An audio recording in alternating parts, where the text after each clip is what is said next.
Welcome to Penrose Learning, where we make understanding easy.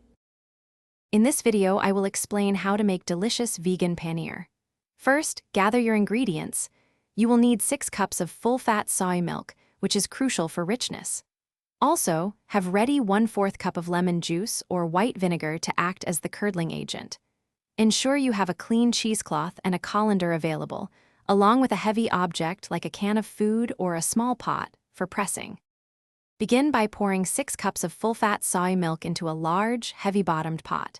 Heat the milk over medium heat, stirring occasionally to prevent scorching on the bottom. Once it comes to a gentle boil, remove the pot from the heat immediately. Slowly pour in 1/4 cup of lemon juice or white vinegar, stirring just once or twice. Let the mixture sit undisturbed for 10 to 15 minutes. You will see distinct curds separating from the yellowish whey. Now, prepare for straining by lining a colander with a double layer of clean cheesecloth, placing it over a large bowl to catch the whey.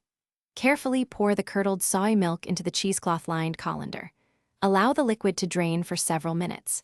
Gather the corners of the cheesecloth and gently squeeze to remove more excess water from the curds.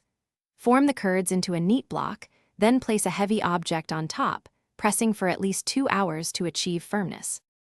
Once your vegan paneer has been pressed for at least 2 hours, gently unwrap it from the cheesecloth. You will have a beautifully firm block. Place this block into an airtight container and refrigerate it for a minimum of 1 hour. Chilling is crucial for achieving the perfect texture for cutting.